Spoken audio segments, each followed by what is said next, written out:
Vous avez sûrement entendu les propos qu'Emmanuel Macron a tenus sur Haïti et sur le fait que les Haïtiens seraient complètement cons. Ils sont complètement cons. Ils auraient jamais dû le sortir. Le Premier ministre était formidable. Je le dis parce que c'est un motif supplémentaire de demande de destitution du président de la République.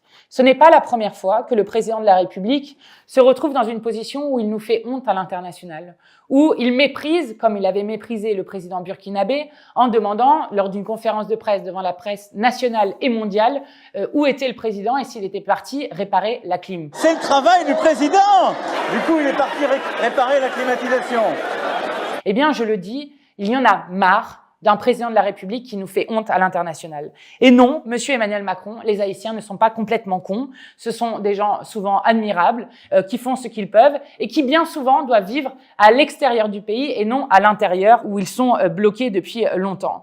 Alors, si vous connaissiez un peu l'histoire d'Haïti, monsieur Macron, vous sauriez que c'est le pays d'Antoine Firmin, où en 1885, il avait écrit un fameux essai qui s'appelait « De l'égalité des races humaines », qui répondait aux théories racistes bien répandues à l'époque, notamment aux théories racistes d'Arthur Gobineau et de son abjecte « Inégalité des races humaines ».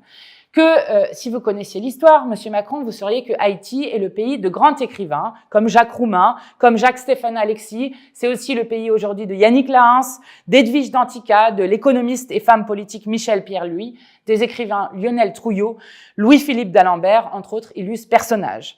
Mais Haïti, c'est avant tout le pays des peuples opprimés. Et il faut vous rappeler, monsieur Emmanuel Macron peut-être, que Haïti a complété la liberté universelle en menant les plus longs combats pour l'abolition de l'esclavage des Noirs. C'est le premier pays de l'antiracisme politique, fondé maintenant depuis plus de 220 ans, le 1er janvier 1804. Et lorsque Emmanuel Macron dit que les Haïtiens sont responsables de leur situation, il ferait mieux de se rappeler que c'est nous, monsieur Macron, c'est vous et l'ensemble de ceux qui portent l'impérialisme américain qui font payer encore à ce peuple un lourd tribut pour avoir consacré la libération universelle des Noirs.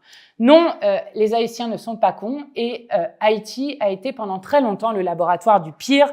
En 1825, soit 21 ans après son indépendance, Charles X de France avait tordu le bras du président haïtien de l'époque, Pierre Boyer, et lui avait fait signer une dette faramineuse. Cette dette et cet argent versé pendant des décennies à la France a miné l'avenir des Haïtiens. Haïti a ensuite été occupé par les Américains de 1915 à 1934, et par la suite, à partir de 1957, c'est l'horrible dictature des Duvalier qui avait été activement soutenue par les États-Unis sous prétexte de combattre le communisme. Ce laboratoire du pire se retrouve avec le Fonds monétaire international qui applique depuis trop longtemps son programme ultralibéral en Haïti, avec des barrières douanières dans les années 90 qui avaient été baissées, l'exigence de vente de biens publics sous prétexte de bonne gouvernance, de politique d'ajustement structurel, quand même le dire le FMI, bref, toutes sortes de fadaises du néolibéralisme triomphant. Haïti a été le laboratoire de tout cela. Et pour finir, je veux dire, monsieur Macron, qu'il faut quand même se demander d'où viennent les armes, puisque, à ce que je sache, les Haïtiens n'en fabriquent pas. D'où viennent donc les cartouches consommées par les chefs de gang, si ce n'est du marché capitaliste et libéral des États-Unis? Non, monsieur Emmanuel Macron, les Haïtiens ne sont pas complètement cons, comme partout. Les peuples en lutte, et plus que la plupart des autres peuples, ils sont victimes d'un ordre impérialiste, frappés d'inégalités chroniques depuis bien trop longtemps, victimes du non-partage des richesses et d'un néolibéralisme que vous forcez ce pays à avaler depuis trop longtemps. Les membres du gang aujourd'hui à Haïti sont les enfants de la rue d'hier, à cause de la faillite de l'État que le libéralisme triomphant a trop longtemps démantelé. Alors, monsieur Macron, si vous voulez vous renseigner un seul moment sur la dette haïtienne, je vous invite à lire un livre intitulé « Haïti-France, les chaînes de la dette », livre qui a été écrit par l'historien français récemment disparu Marcel Dorigny et du professeur de géographie Jean-Marie Théodat, préfacé notamment par Thomas Piketty et introduit par le professeur Fritz-Alphonse Jean.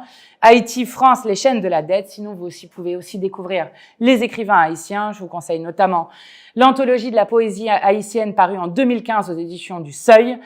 Et Haïti, je crois, monsieur le président, devrait cesser d'être le laboratoire du pire.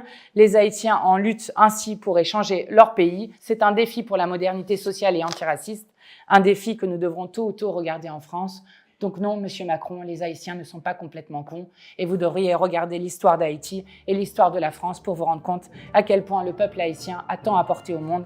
Et je veux leur redire mon soutien plein et entier Très bonne semaine à vous.